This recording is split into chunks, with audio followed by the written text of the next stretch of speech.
Hello, and welcome to Tales for Life. In each episode of this podcast, we'll explore a folk or fairy tale from a different culture or region and discover the life lessons, values, and morals they offer that we can use today. Join me on the journey through the magical and meaningful world of folk and fairy tales.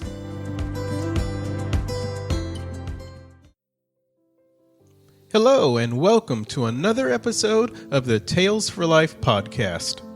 Today's episode is a lighthearted one that looks at something that all of us have likely wanted at some point or other in our lives: notoriety. I've called it All the Fun of Fame. We live in a world that seems to run on fame and celebrity. We have a hard time finding more than 2 countries in Europe, or even more than a few states on a United States map. But we can identify famous people like they were members of our own family. We see their faces in the movies, on TV shows, online, and just about everywhere. It's a little surprise then that we often find ourselves wanting that same notoriety. Wouldn't it be nice if people cared what we wore, where we ate, or who we're going out with? Wouldn't it be great to make a post on some social media platform and have 1 million people like it? Wouldn't it be wonderful if we made one silly little mistake and the world never forgot? Wait, what? If there's anything we like more than making people famous, it's making famous people look foolish. Vice President Dan Quayle will forever be remembered for his controversial spelling of the word potato. President Jimmy Carter was panned in the press for over a week after his encounter with a swamp rabbit. And Marie Antoinette will forever be remembered for saying, "Let them eat cake," even though she never said it. Like all things that can bridge the gap between folk like us and the rich and famous, not only do these embarrassing events not go unnoticed, we find ways to make sure they get remembered. One of those ways is, of course, stories. And one of the best comes from one of the most popular story collections in the history of the world, The 1001 Nights. I'm referring to the wonderful story of the historic fart.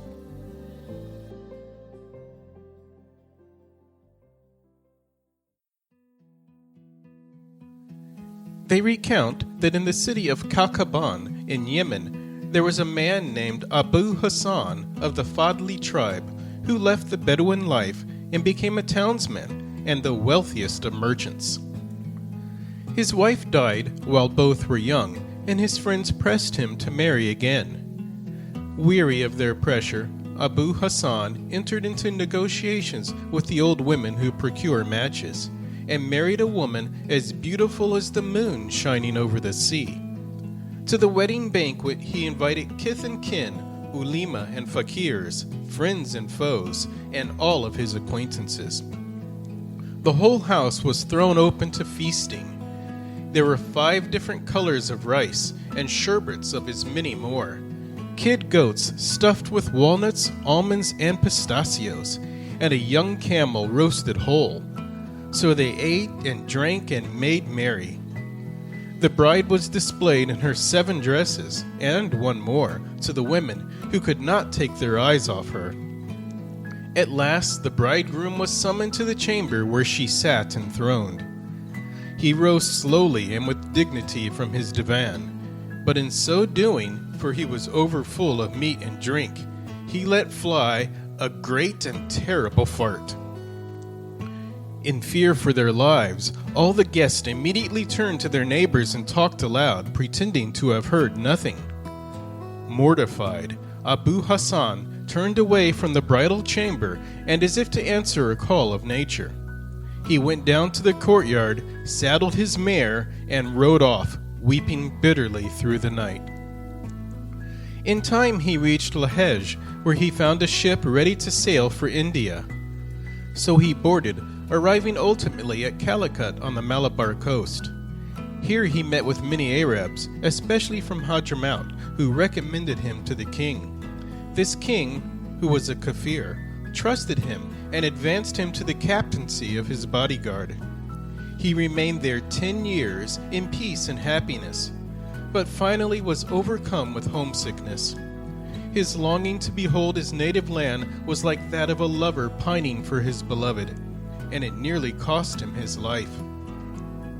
Finally, he sneaked away without taking leave and made his way to Makalla in Hadramaut.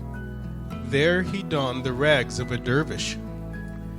Keeping his name and circumstances a secret, he set forth on foot for Kalkaban.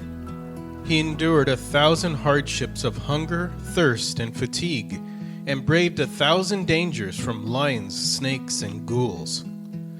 Drawing near to his old home, he looked down upon it from the hills with brimming eyes and said to himself, "They might recognize me, so I will wander about the outskirts and listen to what people are saying. May Allah grant that they do not remember what happened."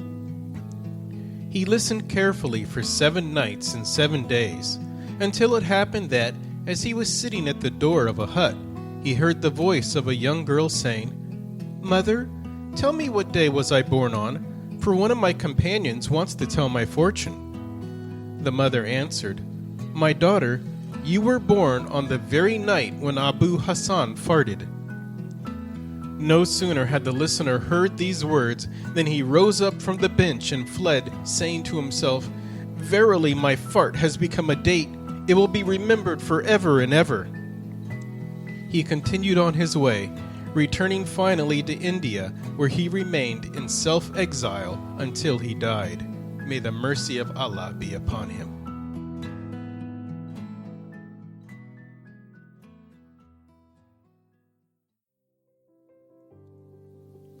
It's a wonderfully funny tale with a good cautionary message. Things happen. We make mistakes, we fall down, we embarrass ourselves.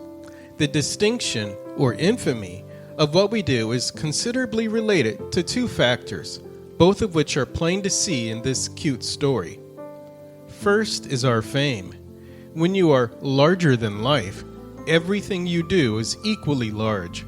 From your greatest successes to your silliest failures, everything gets magnified. It can be anything from annoying to overwhelming.